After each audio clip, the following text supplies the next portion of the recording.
안녕하세요. 그 일본 정치론 11강 중편 시작하도록 하겠습니다.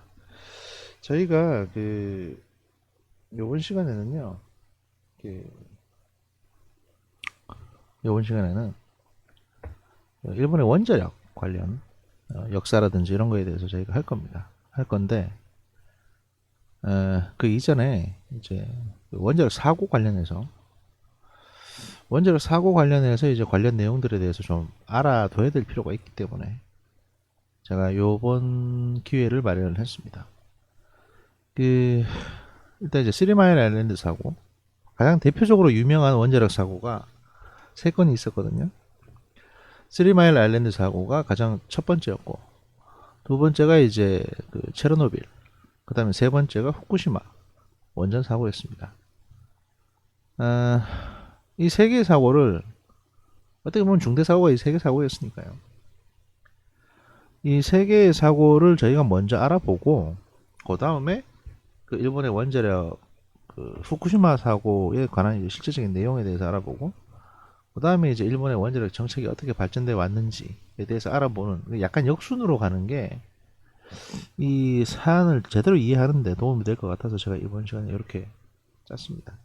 이게 아마 한 2주에 걸쳐서 진행이 될 것 같고, 물론 이제 영상은 제가 만들어서 바로 다 올릴 거니까.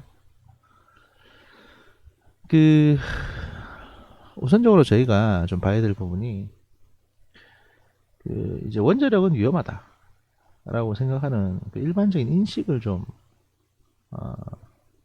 뭐 굳이 바꿀 필요는 없는데, 보통 이제 우리가 어떤 사안에 대해서 이제 무지하면, 잘 모르면, 거기에 대해 정보가 없으면 그냥 무섭다, 위험하다 이렇게 생각하는 경우가 많거든요. 그래서 그럴 게 아니라 도대체 어떤 게 팩트인지 알아보자. 알아보고 나서 뭐 겁을 내든지 어쩌든지 해야 하는 게 아닌가라는 생각이 들어서 이번 기획을 하게 됐습니다. 예, 요번에 어떤 강의를 다 듣고 나면 원자력의 어떤 안전이라든지 또는 원자력이 위험한지 안 위험한지 이런 원자력에 대한 실체 부분에 대해서 어느 정도 완전히 정리된 그런 그 데이터를 정리된 어떤 어, 뭐 그런 지식을 갖게 되지 않을까 이런 생각이 듭니다. 그러면 이제 쓰리마일 아일랜드부터 시작을 해보도록 하겠습니다. 자, 쓰리마일 아일랜드 사고에 대해서 일단 보겠습니다. 개요.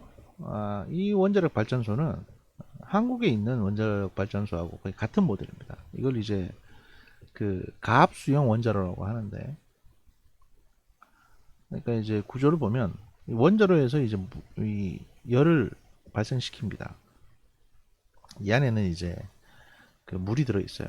그러면 해결료가 가열이 되면 열이 나오거든요. 이게 물을 끓여서 이제 이쪽으로 파이프로 들어가면, 이건 이제 방사능이 외부로 유출 안 되게 완전히 차단되어 있습니다. 그래서 이 안에도 물이 있고 이 안에도 물이 있는 거예요. 이 물은 깨끗한 물입니다. 그러니까 방사능에 오염이 되지 않는 물이에요. 그래서 이제 이게 열을 가해서 뜨거운 물이 이쪽으로 흘러 들어가서 고온 고압에 뜨거운 물이 흘러 들어가면 여기에 물을 끓이게 되고, 여기에서 고압의 증기가 나와서 터빈을 돌려서 발전을 합니다. 그리고 이 증기는, 이 터빈은 거의 항공기의 제트 엔진 같은 터빈이에요. 보잉 747에 그보다 훨씬 더 크지만, 그래서 이제 공기를 가압의 증기를 쏴주는 거죠. 그래서 이게 터빈을 돌리고 증기가 다시 빠져나올 거 아닙니까? 이 증기는 다시 이제 차가운 물에 의해서 냉각이 돼서 다시 이쪽으로 들어가고, 이게 계속 회전하는 형태입니다. 그러니까 증기기관이에요. 쉽게 말하면 석탄 대신에 물을 끓이는데, 석탄 대신에 이제 원자료에 나오는 열로 물을 끓이는 겁니다. 그래서 고온 고압의 증기를 쏴주면 여기서 이제 돌아서 발전을 하게 되는 구조입니다. 이게 원자력 한국형 원자력 발전소의 기본 구조기도 합니다. 쓰리마일 아일랜드도 이런 식으로 되어 있었고요. 여기 보시면 이제 원자로가 있고 증기 발생기가 있고, 이게 그러니까 이거죠. 원자로가 이거고 증기 발생기는 이거고, 여기에서 이제 열을 태워가지고 펌프를 돌리고 발전을 하고 변압기로 전기가 공급되고 순환수가 이렇게 나와서 냉각이 돼서 다시 들어가는 겁니다. 이게 냉각탑인데, 이거 같은 경우에 이제 보통 우리는 어떻게 돼 있냐면 냉각탑이 없습니다. 이 냉각탑이 뭐냐면 맨 밑에 보시면 이런 거 있잖아요. 이런 거. 이게 거대한 굴뚝처럼 보이지만 사실 굴뚝이 아니고 이게 이제 그 열을 밖으로 빼주는 겁니다. 이게 원자력 발전소가 강가나 보통 이제 이 육상에 있을 때는 이런 냉각탑으로 식혀줘야 돼요. 그런데 우리 같은 경우는 이제 그 바닷가에 보통 있으니까 저런 냉각탑이 필요 없고 바닷물을 끌어들여 가지고 그러니까 이게 이제 바닷물에 노출시켜서 끌어들인 바닷물에 노출시켜서 이 증기에 열을 식히는 거죠. 보통 그런 식으로 합니다. 그래서 이제 이렇게 이중 구조로 되어 있고 이 안에 다시 이제 큰 주건물이 있고 막 이런 형태입니다. 그래서 이것도 그냥 노출되어 있는 게 아니라 이 원자로 노심도 안쪽에 별도로 격리가 되어 있고 그러니까 텀블러가 들어있다고 보시면 되는 겁니다. 이런 구조예요. 이게 사실 사고에는 가장 안전한 구조거든요. 그래서 우리나라도 최초의 원자력 발전소를 도입했을 때 이런 구조를 도입을 했고 현재 우리가 개발하고 있는 신문 모델들 또 신고리라고 하는 이제 새로 개발한 모델들도 이런 형태입니다. 이게 어떻게 보면 가장 안전하니까. 그런데 여기에서 1979년에 최초로 사고가 났습니다. 최초로. 근데 이제 이게 뭐 방사능 외부로 유출된 것까지는 아니고 그냥 멜트다운이라고 해서 이제 핵 연료가 녹아내리는 형태의 사고가 발생을 한 겁니다. 이 사고가 왜 생겼냐에 대해서 이제 설명을 드릴 텐데 1979년 3월 28일 미국 펜실베니아주 미들타운에서 일어난 멜트다운 사고다. 3마일 아일랜드 사고가 그겁니다. 그 국제 원자력 사고 척도로는 시설 외까지 위험을 수반한 사고 레벨 5로 그 뭐 윈드스케일 화재 이게 별도고 하여튼 그래서 이제 그 중한 사고가 발생을 했습니다. 한국에서도 같은 종류가 가동 중인 가압수형 원자로고요. 하지만 사망자는 거의 없고요. 사망자는 없고 외부로 원자력 이 방사능이 크게 유출된 것도 아닙니다. 내용을 보시면 이해를 하시면 됩니다. 이런 형태의 이제 가압수형 원자로는 구조가 복잡하지만 방사선의 관리상 유리하기 때문에 왜냐하면 이 보시면 방사능에 노출되어 있는 물이 요 안에 요 소량만 방사능에 노출되어 있고 이 외부에 터빈까지 사용되는 모든 물들은 방사능에 오염되지 않은 물입니다. 그러니까 방사능 관리를 이렇게 할 수 있는 거예요. 반면 이제 후쿠시마 같은 경우는 이 구조가 없기 때문에 여기서 열을 가해서 바로 쏴주거든요. 그렇기 때문에 노출됩니다. 방사능에 이 터빈까지 전부 다 오염이 돼요. 이게 가격이 싸니까 이제 그렇게 한 건데. 그래서 이제 압력용기 내부에서 가열되는 물과 터빈으로 보내는 물을 분리한 다음에 압력용기 내부의 물을 150기압으로 가압함으로써 물을 끓이지 않고 300도씨 이상으로 가열을 하게 됩니다. 가열된 열로 다른 배관을 지나는 물을 끓여서 증기를 만들고 이 증기가 터빈을 돌리면서 전기를 발생시키는 겁니다. 그러니까 이제 이게 무슨 얘기냐면 이게 압력용기거든요. 이게 이제 여기 보시면 원자로 노심이고 이게 압력용기입니다. 여기서 물을 여기 보시면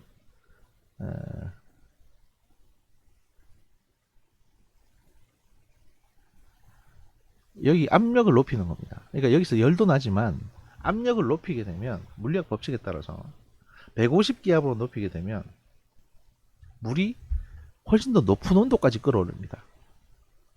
이게 이제 임계점 이상까지 끌어오르게 되는데 이렇게 되면 이제 이게 고압의 증기가 돼서 이제 이쪽으로 이 히트 파이프로 흐르게 되고 여기에 고온의 물이 이제 흐르게 되니까 고온의 뭐 거의 기체 같은 형태의 이제 초고온의 가스가 흐르게 되는 거죠. 그러니까 여기 있는 일반적인 물은 바로 끌어오르게 돼서 이쪽으로 쏴지는 겁니다. 가열된 연료, 다른 배관을 저는 물을 끓여서 증기를 만들고 이 증기가 터빈을 돌리면서 전기를 발전시키는 겁니다. 당시 3마일 섬에는 총 2개의 원자로가 건설되어 있었고 원자로의 유형은 가압수형 원자로였다. 가압수형 원자로의 경우 압력을 가한 물을 원자로 냉각제 및 중성자 감속제로 사용하기 때문에 이 물이 끊임없이 순환되도록 유지해서 끓지 않게 만드는 것이 중요했다.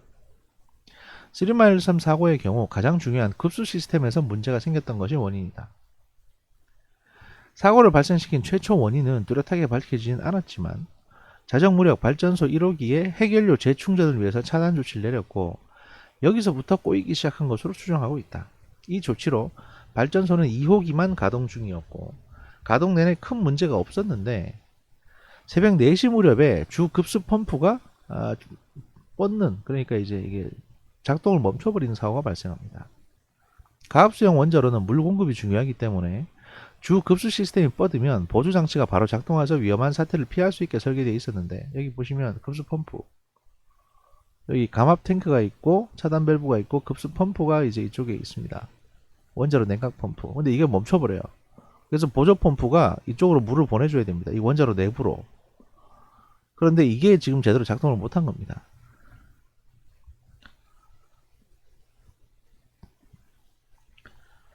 최초로 보조 급수계통 밸브가 닫혀 있었습니다. 최초 보조 급수계통 밸브가 닫혀 있었습니다. 정상시에는 보조 급수계통이 개방된 채로 가동되어야 했지만 당시 운전원이 개방이 되었었는지 닫혀 있었는지 알지 못했습니다. 왜 그랬냐? 메인 그러니까 메인 시설 내에 내부 보조 급수기가 닫혀 있는지 열려 있는지를 표시해주는 표시등이, 그러니까 이제 MCR이라고 하면 이제 제가 알기로는 아마 원자로 통제실 앞에 보면 막 여러 가지 계기판이 있고 하는 텐데, 여기에 표시등이 표지판 같은 태그에 가려져서, 그러니까 이게 뭘 태그를 붙여놨는데 이게 그 등을 가려버린 거예요. 그랬더니 운전원이 이거를 못 본 거죠. 그러니까 이게 이제 어떤 구조냐면 지금처럼 이렇게 디지털로 돼가지고 막 모니터가 떠 있는 게 아니고 70년대는 다 하나하나 불이 들어오게 돼 있었거든요. 전구에 불이 들어왔고 꺼졌고 이런 식으로. 근데 거기 뭘 태그 같은 걸 붙여놔가지고 가려진 겁니다. 결과 열려야 할 보조급수계통 밸브가 몇 개는 닫혀 있었고 열리지 말아야 할 가압기 압력 방출 밸브가 개방된 상태는 아니었지만 미세하게 누출이 있었는데 통제실 콘솔 표시 등에는 수치가 정상 수치 범위 내로 표시되고 있었습니다. 그러니까 냉각수는 못 들어가고 압력은 계속 방출되고 있고, 그러니까 증기는. 근데 이걸 모르고 있었다는 거죠. 그리고 이러한 상황 속에서 ECCS, 즉 비상노심 냉각 시스템이 가동돼서 원자로를 식히고 있었는데, 그래서 이제 이런 이상 상황이 되니까 이 자동 시스템이 작동을 합니다. 안전장치가. 그래서 이제 이 비상노심 냉각 시스템이 원자로를 식히기 위해서 이제 들어간 거예요. 그래서 이제 핵 분열을 갖다가 늦추고 원자로가 뜨거워지는 걸 막고 있었는데, 이 현재 상황이 정상이라고 판단을 했기 때문에 이 운전원은 이 자동 안전장치를 갖다 꺼버립니다. 자동 안전장치를 꺼버리게 됩니다. 당시 원자로의 냉각수는 실제로 줄어들고 있었지만, 왜냐하면 들어가야 될 밸브는 닫혀 있고 압력은 계속 빠지니까 증기가, 그러니까 원자로의 냉각수가 줄어들고 있었는데 이 안에 있는 이제 계측기에는 냉각수 수위가 올라가는 것으로 표기되고 있었다는 겁니다. 그러니까 밖에서 보기에는 계속 물이 차고 있다라고 보여지는 거죠. 물은 줄어들고 있는데, 정상 상태에서 고압인 원자로 내의 압력이 가압기 압력 방출 밸브의 미세한 누설로 압력이 빠지고 있었고, 압력이 떨어진 액체 상태의 물은 기체 상태로 변하는 현상이 발생하므로 냉각수가 끓어오르고 있었던 겁니다. 아까처럼 이제 압력이 유지가 돼야 끓어오르지 않고 계속 압력을 통해서 150기압을 통해서 300도가 유지되는데, 미세하게 이게 새고 있었기 때문에 물이 끓기 시작해요. 그러니까 물이 끓어오르니까 문제가 되는 겁니다. 액체 상태와 기체 혼합물, 쉽게 말해 거품이 위로 막 끓어오르면서 이 당시에 설치되어 있던 노심의 수위 계측기, 그러니까 원자로 내에 있었던 이제 물의 물 양을 계측하는 계측기 입장에서는 이게 거품인지 물인지를 구분을 못한 겁니다. 그래서 실제 물은 줄어들고 있고 거품은 부어버리는데 이 거품을 물이라고 착각한 거예요. 이 계측기는. 물론 이 사고 이후에 다 개량됐습니다. 이렇게 쉽게 말하면 여러분이 컵에 콜라를 붓잖아요. 콜라를 부어서 여러분은 가득 들어있다고 착각했지만 사실은 부을 때 안에 거품이 무지하게 생겼기 때문에 실제로 거품이 꺼지고 나면 반밖에 안 들어있는 거하고 같은 현상이 원자로 내에서 발생을 한 겁니다. 그 결과 압력이 떨어지는데도 수위는 올라간 것으로 계측이 됐고, 운전원의 관점에서는 그러니까 통제실에 있는 직원이 보기에는 냉각수의 수위가 상승하고 있는 상황에서 비상 냉각수를 공급하면 안 되기 때문에, 왜냐하면 계속 냉각수가 올라가고 있으니까 당연히 이 CCS를 끌 수밖에 없었죠. 그러니까 이 CCS는 비상으로 냉각수를 공급하는 건데 얘가 보기에는 지금 물이 계속 올라가고 그러니까 물이 계속 차 올라가고 있는데 냉각수를 더 넣어버리면 이거 문제가 되니까 운전원 교육에서는 가압기 내의 냉각수 수위는 절반을 유지하도록 매뉴얼에 지정되어 있으며 해당 수위가 가득 차게 운전하지 않도록 교육을 하고 있었기 때문에 여기에서 운전의 판단은 이제 뭐 교육받은 대로 한 겁니다. 매뉴얼대로. 문제는 이제 이 계측기, 이 물의 높이를 원자로 내에서의 그 수위를 계측하는 계측기가 이제 착각을 했던 건데 그걸 몰랐던 거죠. 그리고 최후의 보루인 ECCS 그 비상냉각장치 먼저 꺼져버리자 증기의 압력이 증가하여 파이프가 파손되고 원자로의 냉각수가 유출되기 시작합니다. 그러니까 이제 이게 압력이 증가하니까 왜냐하면 냉각수는 실제로 얼마 없고 열은 계속 발생하고 그러니까 이제 이 증기 압력을 견디다 못해서 이 미세한 누출이 있던 파이프가 터져버리고 이쪽으로 냉각수가 막 근데 이게 방사능에 오염된 물이었거든요. 이게 유출된 거예요. 게다가 원자로의 온도가 치솟아서 원자로의 노심이 녹기 시작합니다. 그러면서 방사능 수치가 급상승합니다. 이 원자로의 노심은 뭐냐면 그 핵연료봉 봉 자체를 말하는 겁니다. 이게 특수 코팅이 되어 있습니다. 지르코늄으로. 그런데 일정 온도까지는 견딜 수 있는데 이게 이제 일정 온도 이상이 올라가면 이 지르코늄이 녹아내리기 시작합니다. 그러면서 이 쪼개져 분열, 그러니까 조각조각 나 있는 이 핵연료봉이 다 들러붙어요. 들러붙어가지고 같이 막 녹아내리기 시작하거든요. 더 많은 열을 내면서. 그러면 방사능이 더 많이 나오겠죠. 관계자들이 원인 파악을 못하고 우왕좌왕하는 사이에 원자로의 방호 장비가 녹아서 최악의 상황 직전까지 갔으나 이거 원자로의 이제 그 안쪽에 그 뭐 늘러붙기 시작하고 이제 이게 막 녹아내리기 시작하는 상황이 됐지만 16시간 만에 간신히 사고의 원인을 파악할 수 있었습니다. 그래서 아 물이 부족하구나 이래가지고 천만다행으로 교대하는 운전원이 가압기 압력 방출 밸브에 미세한 누설을 발견했고 보조 급수 펌프를 자동 기능으로 변경하면서 이제 물이 다시 공급되기 시작한 겁니다. 냉각수가. 그래서 최악의 사태는 모면할 수 있었고 결국 수동으로 조작하고 밸브를 닫고 냉각 펌프를 작동시킨 후에야 간신히 이제 정상 온도로 진정시킬 수 있었습니다. 하지만 이 원인 파악이 늦어지는 바람에 노심의 절반 이상이 녹아버렸고요. 근데 뭐 원자로가 파괴되거나 붕괴되는 사태는 모면했기 때문에 인명피해도 없었고 미국 본토에 방사능이 막 유출되고 이런 사고도 없었습니다. 다만 이제 여기 보시면 이 원자로 건물 내에 이게 방사능에 오염되어 있는 물이 막 흥건해지고 그랬던 거죠 그냥. 근데 이게 다 건물 안에서 일어났던 일이고 밖으로는 유출이 안 됐습니다. 물은 뭐 마르면 사라지는 거고. 그래서 발전소 하나를 이제 그냥 이렇게 날려버린 거예요. 더불어서 당시 1호기는 고장이 없었는데 2호기에서 사고가 나는 바람에 나란히 가동 중지 조치가 내려졌고 2호기는 80년대 말까지 정화 작업을 해야 됐습니다. 이게 방사능에 오염된 물이 사방으로 튀었기 때문에 이걸 다 씻어내는 작업을 하게 된 겁니다. 2010년 1월에 1호기는 재운전을 했고요. 그러니까 이게 재운전 하기까지 거의 보자 90년 30년이 걸렸죠. 같은 달에 2호기 발전기는 해체되어서 노스캐롤라이나주에 있는 해리스 원자력 발전소로 옮겨지게 됐습니다. 발전소에서 사고가 발생했다는 사실이 알려진 직후에 주 정부에서는 인근 지역에서 대피령을 내렸고 그 주민들은 충격과 공포에 휩싸여 미친 듯이 탈출을 하게 됐고요.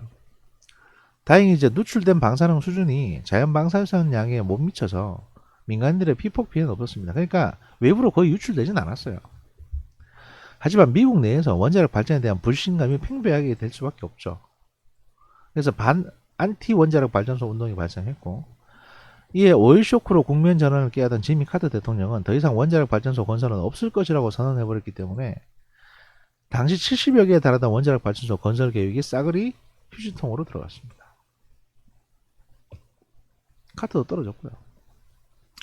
이후 원자력 발전소 건설은 정치권의 금기처럼 치부되다가 오바마 대통령이 이제 이게 뭐 이 쓰리마일 아일랜드 사고 발생한 지 한 40년 만에 원자력 발전소 건설 재개를 선언했습니다. 그런데 그때 하필 후쿠시마 발전소 사고가 일어나면서 반대가 격심해졌고 그래도 오바마 대통령은 원자력 발전소를 계속 건설하겠다는 입장을 밝혔습니다. 그러니까 이제 이게 우리가 보통 착각을 하는 게 미국은 원자력 발전소 안 할 거라고 생각을 한다든지 미국 원자력 발전소 엄청 많을 거라고 생각을 했는데 실제로 그게 아니었던 거죠. 이 쓰리마일 아일랜드 사고 일어난 다음에 신규 원자력 발전소는 전혀 만들어지지 않았습니다. 왜냐하면 원자력 발전소 말도 꺼내지 마라 이렇게 된 거였거든요. 물론 뭐 연료가 싸기도 하니까 그걸로 발전하면 되니까. 그래서 이전에 만들어놨던 원자력 발전소들은 지금 다 낡았어요. 그래서 미국도 이제 새로 원자력 발전소를 만들어야 되는 상황이 온 겁니다. 그게 안 되니까 전기가 부족하고 캘리포니아 정전 사태 발생하고 막 이랬던 겁니다. 하지만 누구도 원전에 대해서 말은 못했던 거죠. 사고가 났었으니까. 이게 쓰리마일 아일랜드 사고입니다. 사고 자체는 그리 크지 않았는데 미국의 원자력 발전을 40년 동안 중단시켜버린, 그러니까 40년 동안 성장을 못하게 해버린 원인이 됐고, 이 사이에 일본이나 한국이 미국의 원자력 기술을 이용해서 전 세계에 이제 원자력 발전소를 좀 팔아먹을 수 있는 그런 기회가 되긴 했죠. 하지만 이제 미국은 새롭게 원전 건설 시장에 뛰어들겠다라고 한 거고, 트럼프 때도 그 얘기를 했고 지금 바이든도 그렇게 주장을 하고 있는 겁니다. 이게 이제 정치적인 배경이 이렇게 되는 겁니다. 그리고 2012년 2월에 조지아주 보그틀 원자력 발전소에 원자로 2기의 증설이 최초 승인됩니다. 그래서 이제 이게 쭉 들어오게 됐고, 이후 원자로 겉에 붕소 10을 가득 넣은 냉각수를 채우는 형태의 극히 안전한 원자로 설계가 나왔으나 도입 비용이 너무 비싸서 아무도 안 쓰고 있고, 더불어 이 사건을 악화시킨 수위 계측 문제를 해결하기 위해서 가압수형 원자로 내는 냉각수의 실제 수위를 표시하는 계측 장비 설치가 의무화되고요. 또 이제 MCR룸, 그러니까 메인 컨트롤룸, 인체공학적으로 설계해서 운전수가 컨트롤룸에서 계측기 표시기를 모두 확인할 수 있도록 설계를 변경했습니다.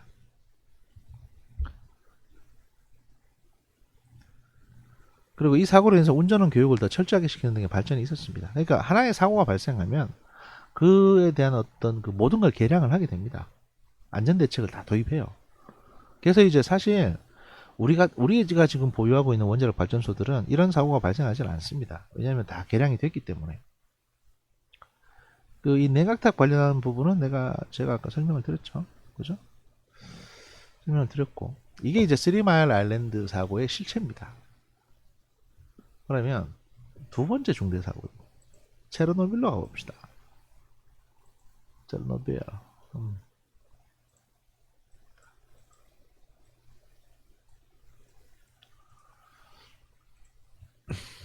자, 체르노빌. 이거는 말이죠. 이거는 진짜 참 말하기 좀 그래요. 여기도 일단 이게 발전소에서 물을 끓여가지고 여기에 이제 열교환기. 그러니까 이제 이게 증기를 돌리고 발전하는 똑같은 구조인데 거의 같은 구조인데 여기는 폐쇄 형태가 아니고 이렇게 이제 노출되어 있습니다. 약간의 원자로가. 그 다음에 이 안전장치가 거의 없어요. 이 소련의 원자로에는. 그래서 뭐 이렇게 폭발을 했죠. 폭발을 했고. 체르노빌. 뭐 드라마도 있고 사실은 다큐멘터리도 있고 많습니다. 많은데 이 체르노빌의 문제점은 여러분들한테 너무 과한 공포를 심어주는 게 문제예요. 사실은. 근데 이거는 사실 기계의 문제는 아니었거든요. 기술적인 문제는 아니었고 이건 어디까지나 진짜 인간의 오류였습니다. 인간이 해서는 안 될 짓을 한 거예요. 그래서 사고가 난 거고. 근데 이 체르노빌 원자력 발전소 같은 경우는 우리하고는 구조가 아예 다릅니다. 압력 시설도 없고 그냥 원자로 자체가 이렇게 노출되어 있는 구조고, 설명을 드리면 이 사고 날 체르노빌 발전소에서는 발전소 부소장의 지휘하에 특별한 실험이 기획되어 있었는데 그 내용은 원자로의 가동이 중단될 경우에 관성으로 돌아가는 터빈이 만들어내는 전기가 얼마나 오랫동안 전력을 공급해 줄 수 있는가라는 것이었습니다. 그러니까 이제 이게 원자로가 출력이 중단되면 여기에서 이제 남은 압력이 계속 터빈을 돌릴 텐데 이게 얼마나 이게 돌아가서 발전이 될까 라는 걸 확인하고 싶었던 거예요. 왜냐하면 이런 실험이 기획된 이유는 원자로가 정지할 경우 사용하는 비상용 디젤 발전기의 문제 때문에 전력을 공급할 수 있는 수준의 출력에 도달하는데 1분이나 걸렸기 때문입니다. 따라서 원자로가 정지했을 때 과연 냉각 펌프를 작동하는 데 필요한 전력을 제때 공급할 수 있는지 불확실했고, 그것을 확실하게 하기 위해서 이 실험이 기획된 것입니다. 만약에 원자로가 중단됐는데 이 터빈에서 전력이 더 이상 안 나오게 되면, 즉시 중단되면 이걸 보완할 수 있는 디젤 발전기를 더 도입을 해야 된다. 이걸 확인하기 위해서 이제 한 겁니다. 근데 그 사실은 이게 가장 큰 문제가 뭐였냐면, 원래 서방 국가에서 이렇게 안 하거든요. 그러니까 실제 운영하고 있는 원자로에서 원자로를 가지고 실험을 하면 안 됩니다. 물론 이 사건 이후에 절대로 못 그러게 했지만, 왜냐면 실제 운영하고 있는 원자로를 스톱시키고 여기다 비정상적인 조건을 줘가지고 실험을 하게 되는데, 원자력 발전소에서 이런 실험을 하면 안 됩니다. 이건 어디서 해야 되냐면 뭐 원자력 연구원이나 이런 연구기관에서 해야 되는 거예요. 근데 여기 소련은 그런 생각 없이 그냥 여기서 해버린 거예요. 그래서 일단 원자로의 정지를 막기 위한 안전장치를 정지시켰고요. 그래서 안전장치를 일단 끄고 실험을 시작합니다. 근데 이때 이제 키예프라고 하는 지역의 전력 담당자가, 야, 우리 전기 좀 필요하니까 공급해 달라고 요구를 했기 때문에 일시적으로 실험이 중단되고 다시 발전을 하기 시작합니다. 근데 장시간 동안 이제 이 실험을 위해서 저출력 상태를 유지한 탓에, 왜냐하면 원자력 발전소는 막 이렇게 100% 올리고 싶다고 악셀 밟듯이 밟으면 바로 올라가는 게 아니거든요. 그리고 너무 저온이 돼서도 안 되고 너무 고온이 돼서도 안 됩니다. 이게 되게 민감한 시설입니다. 이 설명을 드릴게요. 너무 장시간 동안 저출력 상태를 유지한 탓에 내부의 균형이 깨지게 됐습니다. 정상 출력이라면 중성자를 흡수해서 안정된 상태로 돌아갔을 제논 135가 중성자가 모자라서 그러지 못하고 계속 쌓이게 된 겁니다. 다시 실험을 실시했을 때 문제가 발생합니다. 원래 예정보다 원자로의 출력이 크게 떨어진 겁니다. 실험 당시 100%의 출력으로 운행 중이던 원자로의 발전 출력을 22%, 약 700MW까지 낮추는 것이 조건이었으나 원자로 운전원의 실수로 300MW까지 낮아져 버렸습니다. 어쨌든 출력이 너무 낮아지니까 실험자들은 제어봉을 빼내서 출력을 다시 올리기 시작했습니다. 다시 200MW 정도의 출력으로 상승시켰으나 정상 출력보단 여전히 낮았기에 제논 135는 계속 축적이 됐습니다. 제논 135가 계속 축적이 되니까 출력이 또 안 올라가는 상황이 발생합니다. 이 중성자가, 그러니까 핵반응이라는 게 뭐냐면, 이 우라늄이 이렇게 서로 이렇게 노출돼서 이게 충돌을 하기 시작하면 중성자가 발생하고, 이 중성자끼리 서로 부딪혀가지고 이제 원자를 때려서 핵반응이 일어나는데, 저도 이제 간단하게 말씀드립니다. 최대한. 저도 뭐 물리학 전공자는 아니기 때문에. 근데 이거를 이 제논 135라는 물질이 다 먹어치우는 거예요. 계속. 원래 같으면 제논 135가 이렇게 많이 생기면 안 되는데, 출력을 오락내리락 해보니까 이게 이제 누적되기 시작했거든요. 출력도 올라가지 않았으며 제논 135는 계속 축적되는 악순환이 벌어집니다. 그러자 실험자는 제어봉을 더 빼냈고, 실험의 일환으로 평소라면 쓰지 않을 펌프까지 가동시켜가지고 이제 출력을 조정하려고 시도를 합니다. 출력 저하로 원자로가 정지하지 않도록 안전장치를 또 정지시켰고, 그러니까 원래 안전장치를 정지시키면 안 되는 건데 정지까지 시킨 거죠. 제어봉은 6개에서 8개밖에 안 남았는데 규정상 최소 제어봉은 30개였습니다. 그러니까 이제 이게 뭔 소리냐면, 이게 이제 제어봉이에요. 여기 사이에 들어가는 이 빨간 게 핵연료고, 그러면 얘가 너무 과열되면 이 제어봉을 넣어가지고 이제 과열을 늦춰야 되거든요. 근데 규정상 최소 30개는 들어있어야 되는 겁니다. 이 흑연 제어봉이. 근데 계속 출력이 안 올라가니까 이걸 계속 빼버린 거예요, 밖으로. 많은 사람들이 이 사고가 안전장치도 없는 구식 소련 원자력 발전소가 원인이라고 생각하지만, 실제로 체르노빌 원자로에도 안전장치는 다 붙어 있었고요. 당시 체르노빌 원자로에는 ECCS가 장치되어 있었는데, 아까 우리가 봤던 위와 같이 인위적으로 원자로를 중단시키는 실험을 하면 원자로의 연쇄 반응을 다시 일으키기 위해서 원자로 재가동 절차를 밟아야 했습니다. 하지만 부소장은 이걸 매우 귀찮게 했기 때문에 엔지니어들의 반대에도 불구하고 이 안전장치 ECCS, 그러니까 Emergency Core Cooling System을 모조리 해제하고 실험을 했습니다. 이런 행동은 집에 누전 차단기가 내려가면 귀찮다고 누전 차단기를 안 달고 전기를 쓰는 것과 같은 행동입니다. 그러면 계속 과열되고 어디서 누전이 되겠죠. 그럼 불나는 겁니다. ECCS 같은 경우 곽주를 보면 원자로 설비에 이상이 생기거나 냉각제 상실 사고로 전력 생산이 중단되면 자동으로 감속제가 빠지거나 중성자 억제제가 왕창 든 냉각제가 투입되거나 제어봉이 긴급 삽입되면서 반응을 중단시키도록 설계된 시스템으로 한국은 비상노심 냉각장치라고 부릅니다. 급브레이크를 바른 겁니다. 이렇게 되면 사실 이 원자로에 무리는 가죠. 그래서 이제 이거 뭐 다시 다 정리하고 재정리하려면 시간이 많이 걸립니다. 그리고 이제 이 원자로 재가동 절차 같은 경우도 이러한 절차를 밟아서 원자로를 다시 가동시키라도 출력이 100% 올라까지 가려면 일주일 정도의 시간이 소요된다는 게 무슨 얘기냐면 일단 원자로 스톱시키고 안에 누적되어 있는 제논 다 빼내고 이제 제어봉 다 빼내고 해결료도 다 빼내서 다시 재정비하고 청소하고 다시 집어넣고 하려면은 일주일 정도 걸리니까 이게 이러면 이제 이 사람이 인사상 불이익을 받게 될 수도 있으니까 엔지니어들이 반대했는데도 브레이크 꺼버리고 실험을 하는 거죠.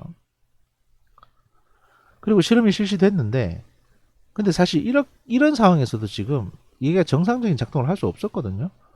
근데 이 기술자들은 이걸 몰랐던 겁니다. 지금 이렇게 상태가 안 좋은 거를. 그리고 실험이 실시됐는데 전기 공급이 줄어들자 자연스럽게 냉각 펌프에 공급되는 전기의 양도 줄어들었고 이로 인해서 냉각수의 유입이 감소하자 원자로 내부가 과열되면서 내부 증기압은 상승하기 시작합니다. 그리고 설계 결함.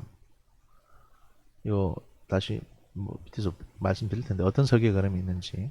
이 설계 결함으로 인해서 원자로의 출력은 미친 듯이 상승했습니다. 설계 결함 말씀드리면 체르노빌 원자력 발전소의 원자로는 흑연 감속로를 탑재한 구식 발전소였습니다. 흑연 감속제.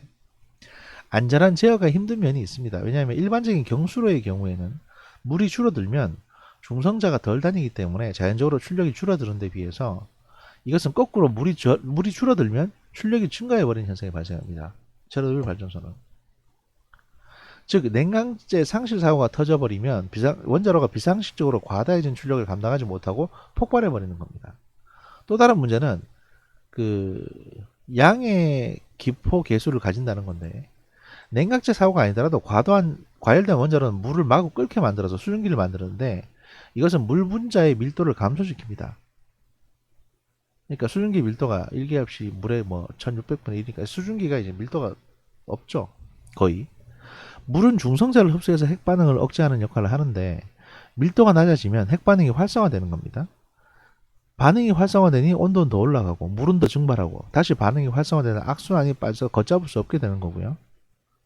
참고로 상업용 원자로 세계에서 가장 많이 이용되는 가압경수로의 경우에는 우리 것도 그런데 반응도 출력 계수가 음의 값을 갖습니다. 그래서 원자로의 출력이 올라가면 반응도가 낮아지면서 출력도 자연스럽게 낮아지는 어떻게 보면 이제 원자로 출력이 저출력일 때 핵분열이 훨씬 더 많이 발생하고 원자력이 고출력이 되면 그 핵분열 반응이 이제 격렬하지가 않고 그냥 조용하게 뜨뜻해지는 겁니다. 이건 물리학의 분야니까. 하여튼 설계가 약간 문제가 있는 발전소긴 했는데 여기에다 브레이크까지 꺼버리고 실험을 했다는 거예요. 그래서 논란 기술자들이 급히 안전장치를 가동해서 제어봉을 넣었는데 이 제어봉을 너무 많이 빼놨던 탓에 이것들을 모두 삽입하는데 18초나 걸렸고 그동안 이제 내부의 중성자는 미친 듯이 불어났고 노심 내부에 있던 제논 135도 이 많은 중성자를 감당할 수 없었기 때문에 마지막 희망인 냉각수 투입마저도 제어봉을 끼워 넣느라 시간을 허비해서 결국엔 중성자 흡수에 실패해버렸습니다. 그러니까 중성자가 더 많이 날뛰니까 결국에는 핵분열이 더 과해지는 겁니다. 사실 핵분열 하여튼 뭐 거기다 차가운 물을 대량으로 투입해서 들어부으면 식힐 수 있었을 텐데 이 제어봉 넣는다고 시간을 낭비했기 때문에 한 18초 물도 더 못 넣었던 거죠. 폭발하기 직전의 원자로의 출력은 정상치의 100배 가까이 상승했고 내부의 증기압이 과도하게 상승하면서 4, 5기의 노심은 결국 폭발해버렸습니다. 우선적으로 냉각제로 원자로 안에 들어있던 물이 한꺼번에 끌어올라 일으킨 압력이 1차 폭발을 일으켰고 나머지 열이 수증기를 흑연과 반응시켜서 수소와 일산화탄소를 만들어서 2차로 대폭발을 일으킵니다. 수소폭발이 발생한 거죠. 그러니까 여기 윗부분이 거의 노출되어 있는데 약간 풀장처럼 되어 있거든요. 여기서 막 물이 끓어가지고 이쪽으로 쌓이고 불꽃이 하나 튀어서 이게 터져버린 겁니다. 그냥 이렇게.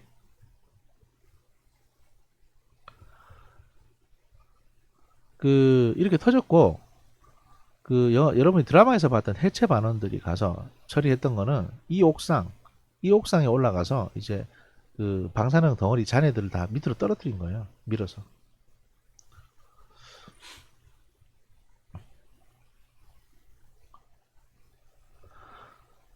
이 두 번째 수소 폭발은 반응로의 뚜껑에 이어서 원자로의 콘크리트 천장까지 통째로 날려버렸습니다. 이 후쿠시마도 이렇게 수소 폭발 때문에 건물이 날아갔죠.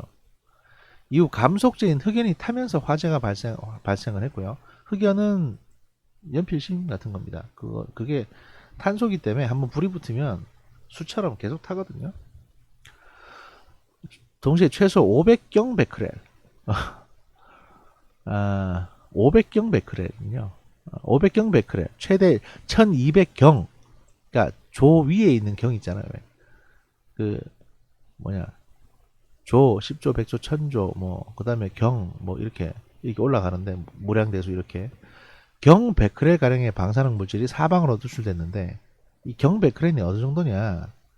라돈 침대가 200베크렐 나왔다고 지금 문제가 됐었습니다. 근데 경이에요, 경. 이때 누출된 방사능 물질의 총량은 히로시마에 떨어졌던 원자폭탄 리틀보이의 약 400배. 그래서 이제 과학자들과 기술자들이 수술을 위해서 골머리를 짜내다가 토의한 끝에 이들이 도달한 결론은 방사능 물질에 오염된 지역은 모조리 부셔가지고 평평하게 한 다음에 콘크리트로 2m 이상 덮어버리고 오염된 원자로는 초대형 커버를 씌워버린 다음에 한 10년쯤 놔두면 해결 방법이 나오지 않겠냐라는 거였습니다. 그래서 다 덮어버립니다. 그야말로 독재체제에서나 가능한 무제한적인 인력 동원과 인권을 무시한 조치들이 이 비상상황에서 효력을 발휘했습니다. 사람으로 밀어 넣는 거죠. 소비에트 휘하의 모든 공화국에서 인구 미래로 인한 할당해서 소련 전체에서 총 60만 명의 인력을 징발해냈습니다. 주로 예비군들. 소비에트에 높으신 분들은 엄청난 인원을 조금씩 피폭시키는 방식으로 체르노빌의 노동 인력들의 희생을 최소화하려고 한 겁니다. 그러니까 한 사람이 올라가서 한 20초 작업하고 내려오고 또 다른 사람이 올라가서 20초, 20초, 20초 이런 식으로 해서 이제 마치 여러분이 불길 속에 손을 집어넣는데 이제 딱 금방 넣었다 빼고 넣었다 빼고 넣었다 빼고 넣었다 빼고 하는 식으로 이제 불을 끄는 그런 걸 한 거예요. 사람으로 막는다. 네. 가장 먼저 해결해야 할 문제는 사고 첫날 화재 진압을 위해서 뿌린 물이었습니다. 사고 직후 녹아내리는 노심과 방사능 물질이 원전 지하에 흐르는 지하수와 만날 경우에 광범위한 오염 또는 수소 폭발이 일어나서 오염이 유출되고 사고 통제가 어려워지는데 이렇게 되면 수습이가 뭐가 없기 때문에 어쨌든 이 물을 빼내야 됐습니다. 그래서 오염된 물을 이제 밖으로 빼내야만 했기 때문에 이를 막기 위해서 펌프 기사와 일반 병사 이 3명이 지하수로 흘러들어가는 방사능을 막기 위해서 램프를 들고 직접 지하로 들어가서 방사능에 오염된 물을 펌프를 가동시켜서 빼냈습니다. 밖으로. 이게 되게 위험한 일이죠. 방사능에 오염된 물을 이렇게 철벅철벅 걸어 들어가서 펌프를 가동시켜서 빼내는 일을 했는데 놀랍게도 여기 활동했던 이 3명은 한 명은 2005년도에 사망했고 나머지 2명은 아직도 살아 있습니다. 그러니까 크게 오염이 안 된 거예요. 이 시점에서 과연 방사능이 인간에게 큰 해가 되나 라는 고민도 하게 됩니다. 그러면 러시아 사람이라서 견딜 수 있었던 건지 하여튼 물도 무릎 정도밖에 올라오지 않았다고 했다고 합니다. 그러니까 장화 신고 들어갔으니까 실적으로 이제 물이 튀거나 했던 건 아니었는데 그랬다는 거죠. 지붕은 폭발 당시 흩어져 날아가거나 쌓인 흑연 감속제 조각으로 뒤덮여 있었고 이게 방사능이 심하게 오염되어 있었습니다. 이대로는 도저히 인간이 접근할 수 없다고 생각됐으므로 무인 달 탐사 차량인 루노호트를 만들었던 기술자들을 불러와서 로봇을 제작해서 투입을 합니다. 이게 원격 조종 불도저 같은 걸 투입을 한 건데 그래서 얘들이 이제 이 조각을 지붕 아래로 밀어서 떨어뜨리는 이걸 한 거예요. 달은 이제 우주 방사선이 강력하게 내리쬐는 환경이므로 달 탐사 로봇을 만든 기술력으로 원자로의 방사능도 버틸 수 있을 거라고 생각을 했고, 실제로 인력으로 처리하기 어려운 대형 파편들을 로봇으로 죄다 치워내는 데는 성공을 했습니다. 그런데 이 로봇들은 달에서 사용할 것을 목표로 만들었기 때문에 그 방사능에 강한 만큼이나 그 달에서 사용할 것을 목표로 했기 때문에 이렇게 장시간 대형 물건들을 이렇게 치우는 용도로 만들지를 못했거든요. 그래서 이게 저 배터리로 움직이니까 이 배터리 문제가 발생을 합니다. 게다가 그 뭐 방사능, 강력한 방사능도 회로에 영향을 주긴 했지만 이 배터리 문제 때문에 얘들이 이제 이 배터리가 전기로 움직이는 어떤 그 불도저 같은 게 이게 밀어내는데 이게 잘 안 밀리고 너무 무거운 물건 같으면 계속 밀어내려고 하다 보면 모터에 과부하가 오잖아요. 그래서 결국 고장 나가는 이런 경우가 비일비재했어요. 게다가 지붕의 방사선 수치가 너무 천문학적으로 엄청나다 보니까 120시버트까지 올라갔습니다. 참고로 X선을 촬영할 때, 그러니까 엑스레이 한번 촬영할 때 우리가 겪는 게 0.1mSib입니다. 근데 이건 120시버트예요. 1시버트만 돼도 난리 나거든요. 근데 120시버트는 살인적이죠, 그냥. 그래서 올라가서 잠깐 작업한 뒤에 되돌아와서 쉬어야 됐고요. 보통 작업 시간이 2분을 넘어가면 생명을 장담할 수 없으며 방사능 농도가 강할 경우 작업 시간은 불과 40초로 제한되기도 했습니다. 삽을 쓰는 것뿐만 아니라 때때로는 큰 흑연 덩어리는 한두 사람이 손으로 들어 옮기기도 했는데 시간당 15시버트를 내뿜는 오염물을 단 한 번 그렇게 옮긴 것만으로도 복귀 후에는 통증을 느끼며 한동안 주먹을 쥘 수 없었다고 합니다. 이게 방사능에 이렇게 너무 강력한 방사능에 노출됐기 때문에. 이 때문에 8명이 뛰어 들어가서 삽으로 퍼내서 지붕 아래로 떨어뜨린 것을 2번 하고 다시 뛰어나와 재빨리 옷을 벗으면 그걸로 다음 조가 갈아입고 또다시 뛰어 들어가서 작업하는 식으로. 이 옷이라는 게 이제 뭐 그 납으로 처리되어 있는 방사능 방호복인데 이게 그렇게 뛰어난 품질은 아니었거든요.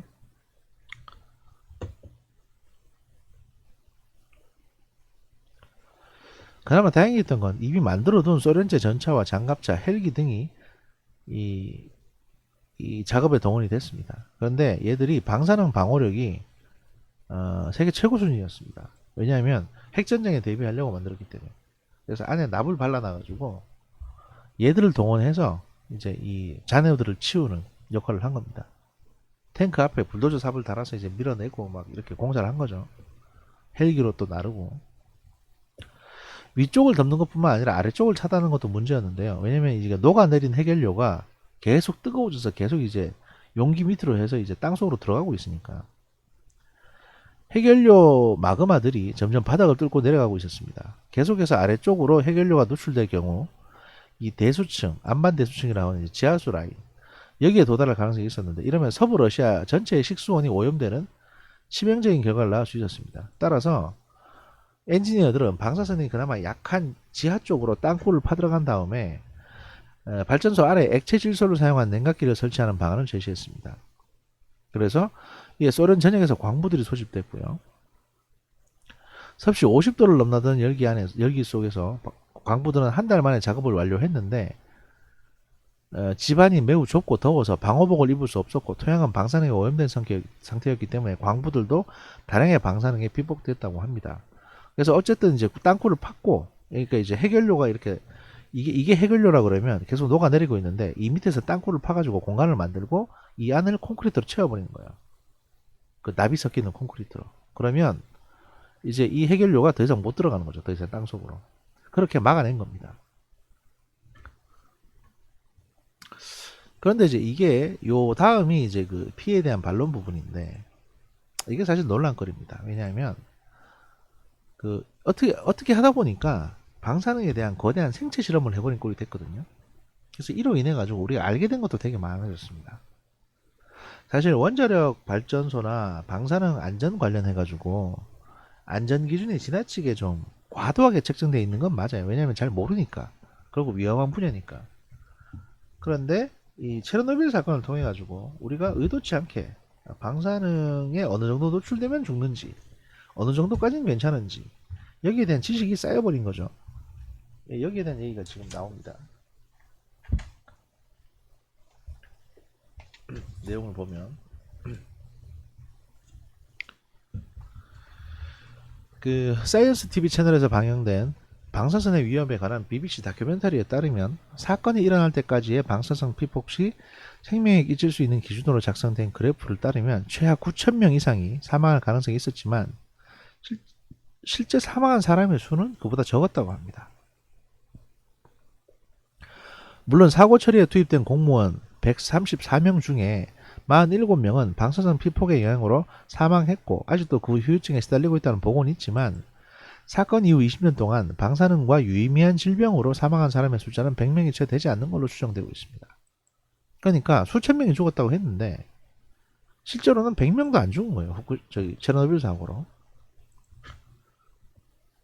물론 뭐 여기에 대해서는 이론의 여진이 있습니다. 뭐냐면 뭐 암하고 이 방사능 누출하고 암 발생하고 이게 뭐 특별히 연관성이 있냐 없냐 뭐 이런 얘기도 있는데 이제 그건 논외로 하고 이게 진짜 방사능 누출돼서 죽은 사람의 숫자를 이제 일단 객관적으로 계측을 해보니까 이 정도였다는 거죠. 그리고 발전소 근처 생물들을 채집해서 조사한 결과 이들은 하루에 엑스레이 사진을 8,000장 찍은 정도의 양에 해당되는 0.015 정도의 방사능을 쪼이고 살았는데 그로 인한 특별한 유전적 변이는 없었으며 오히려 면역력이 일부 상승했다. 그러니까 근처 생물들을 채집해서 조사를 했는데 얘들이 지금 쪼인 방사능의 양을 측정을 해보니까 하루에 엑스레이 8,000장 분량 방사능을 쪼였는데도 불구하고 특별하게 유전적인 돌연변이나 질병이 발생되지는 않았고 오히려 면역력이 증가한 걸로 측정이 됐다. 이게 도대체 뭔 소리냐? 아무래도 이제 러시아에서 테스트를 했으니까 정확하게 테스트 한 거냐 이런 얘기도 나왔고 뭐 오만 얘기들이 다 나왔습니다. 하여튼 그렇다고 해서 뭐 적당한 방사능은 몸에 좋다 이런 얘기는 아닙니다. 방송에서는 미국에서 자연 방사선의 양이 다른 지역의 2배에 달하는 미국 중서부 지역에 사는 사람들의 보통 수준인 동부 지역 사람들보다 오히려 암 발생률이 낮은 점을 들며 중서부 지역에 사는 사람들이 미약한 방사선이라면 오히려 신체에 긍정적인 영향을 끼칠 수도 있다는 분석을 내놨다고 합니다. 환경단체가 보면 난리가 난 소리긴 하죠. 2005년에 환경운동단체들은 국민건강보험관리공단 통계를 분석한 뒤에 20, 30대 갑상선 발생이 급증한 원인이 체르노빌에서 날라온 요오드 131에 있다고 주장했는데 암 검진이 늘어나면서 조기에 발견되는 사례가 늘어날 것 뿐이라는 반론도 있습니다. 그러니까 이게 이제 갑상선 암 같은 경우에는 초음파로 검사를 하는데 이쯤에서 이제 그 초음파 검사가 의료보험이 되는 분야에 들어갔기 때문에 초음파 검사를 좀 많이 했고 많이 하다 보니까 갑상선의 종양이 많이 발견된 것 뿐이다. 이런 얘기도 있는 겁니다. 비단 우리나라뿐 아니라 전 세계적으로 체르노빌 사고와 암 발생률의 상관관계는 치열한 논쟁거리입니다. 한편 한수원에서는 체르노빌 원전 사고로 인해서 국내에 미친 영향은 미비했다고 얘기합니다. 미하일 고르바초프 전 소련 서기장은 내셔널 지오그래픽과의 인터뷰에서 당시 투입된 비용이 거의 국가 예산 전체 규모에 맞먹었던 것으로 구소련의 붕괴를 불러일으킨 결정적인 요인이라고 얘기하기까지 했습니다. 가뜩이나 소련이 이제 아프가니스탄하고 전쟁하는 것 때문에 돈이 많이 들어가지고 재정 지출이 크게 늘어났는데 사우디와 영미국 업체 간의 치킨 게임으로 인해서 석유값도 폭락을 했고 그러니까 소련에서도 석유가 생산됐었거든요. 그러니까 쓰는 돈은 그대로인데 걷어들일 돈은 크게 줄어든 상태에서 체르노빌 사고가 터지는 바람에 이 사고를 수습하는 데 들어간 돈이 너무 컸기 때문에 소련 경제가 작살이 났다는 거죠.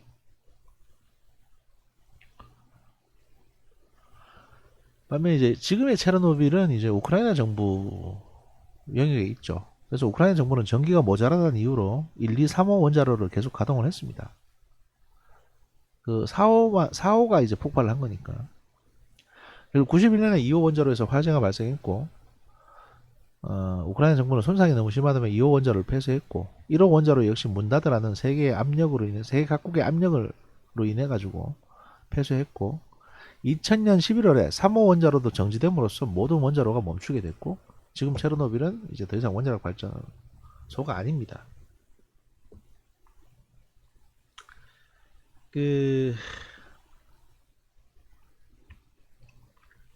이거와 관련해서 이런 얘기가 있습니다.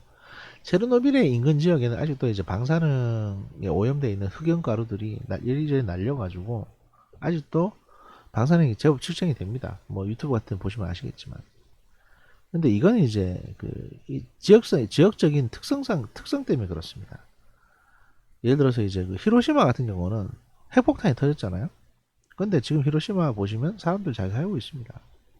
방사능이 그렇게 측정이 안 돼요. 왜냐하면 일본이란 지역이 태풍의 경로에 있기 때문에 엄청난 양의 비와 바람이 수십 년 동안 불면서 이 방사능 물질들 다 날려버리고 물로 씻어내고 날려버린 겁니다. 방사능 물질이라는 게 대단한 게 아니고요. 그냥 방사선을 내뿜는 그 돌가루 같은 거거든요. 왜냐하면 그런 무슨 우라늄이니 뭐늄이니 하는 것들은 다 중금속이고 이건 그냥 무거운 돌가루라고 보시면 됩니다. 돌가루. 얘들이 바람과 물에 의해서 이렇게 다 흩어지고 날려지게 되면 그 지역의 방사능은 다 사라지는 겁니다. 방사능은 그 어떤 방사능이라는 건 뭐냐면 그 후레쉬가 그러니까 뭐 광선 같은 거예요. 엑스레이 뭐네 이런 것처럼 광선이에요. 그냥 방사능은 빛입니다. 눈에 보이지 않는. 그러니까 제가 쉽게 설명드리면 이 켜져 있는 플래시 라이트 있죠.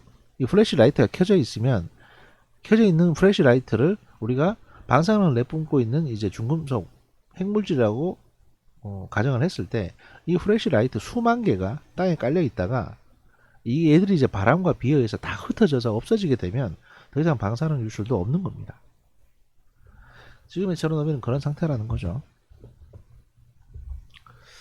일단 이번 편은 여기까지 하고 다음 시간에 저희가 후쿠시마 얘기를 또 바로 이어서 하도록 하겠습니다. 잠시 뒤에 뵙겠습니다.